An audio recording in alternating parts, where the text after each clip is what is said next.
What is crack-a-lackin', everyone? How are you guys doing this wonderful evening? My name is Josh, and today I decided to tell you guys another one of my life stories. You all seem to really enjoy them, but before we get started, I'd like to remind you all to please click that like button, because if you don't, I'll call up my homie Jeff the Walmart Rock, and he will smash your phone, and it's 2020. We all pretty much need to live with our phones. So if you want to avoid your phone getting smashed, be sure to click that like button. Now let's get right into the video.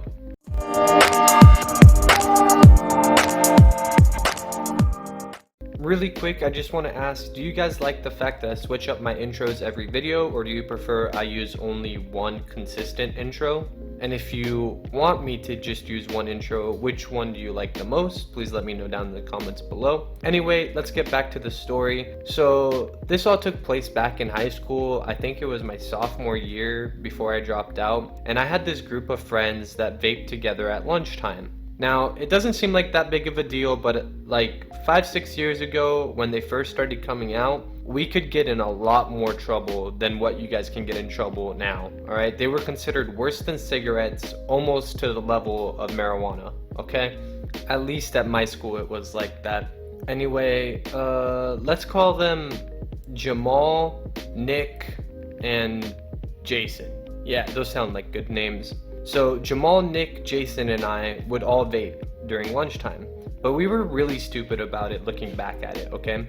We didn't like to leave the school property and go and vape. I don't know why, we just never did. So we had this quote-unquote secret place we would go vape. I say it's secret, but it really wasn't. Everyone knew about it, but the reason I called it secret was...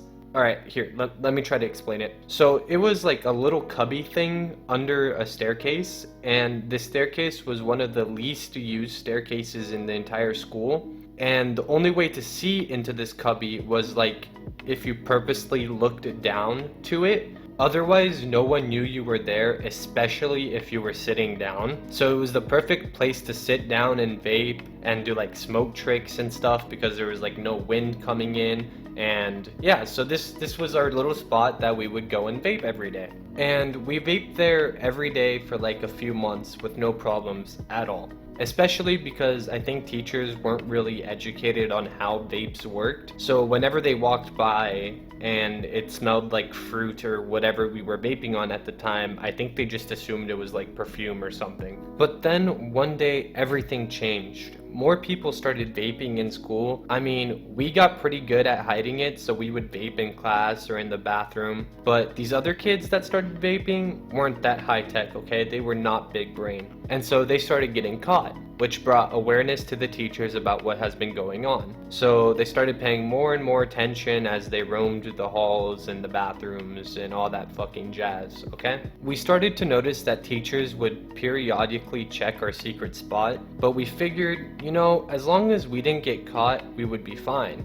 I mean, all of us were smoking in class and the teachers didn't realize it. So we thought that we would have been fine if we just acted the same way as we did in class. Boy, were we wrong. So this specific day, I don't remember what I did. I probably argued with a teacher over some dumb shit. I didn't really get along with them very well. Shout out to all the teachers that dealt with all my bullshit. Anyway, I had gotten detention, and so had Nick, probably for some other stupid reason. And Jamal had been avoiding the spot ever since we noticed teachers were checking it more often because he didn't want to get in trouble. But since me and Nick were in detention, he decides to go keep Jason some company. That was a mistake. So from what they told me, halfway through lunch, after they'd been sitting there vaping for like 15-20 minutes, they decided to get up and go get some lunch. They all take one last puff before they get up, and dudes, as soon as they get up, a teacher looks down on them and yells, "Jamal, what are you doing?" Because it seemed like the vapor was coming out of his mouth. She then takes Jamal and Jason to the principal's office, and they both get asked a bunch of questions and shit. And because Jamal didn't have a vape, but he was the last one to take a puff, he had it in his pocket, and Jason was completely clean. They searched them, and you know, Jamal kind of gives Jason the look like, "Yo dude, don't worry about it, I'll take this for the team," kind of look. You guys know what I mean? you guys know what type of look I'm talking about. So then Jason is let free and Jamal gets the vape taken away from him and gets 2 days of in-school suspension. How unlucky was this shit, man? I mean, Jamal literally avoided going there so this wouldn't happen, yet the one fucking day that me and Nick are in detention and he decides to go hang out with Jason, he gets caught. Man, shout out to Jamal for taking the bullet for Jason, like, he's a true G. But yeah, that's all the details I remember. I wish I could have gone into more detail, but since everything was told to me afterwards, this is really all I remember. I know this life story wasn't as juicy as the other ones, but I hope you guys still enjoyed it. If you're new here, please click that subscribe button. I do try to upload daily commentaries, and yeah, that's all from me today. I'll see you all tomorrow. Adios, amigos!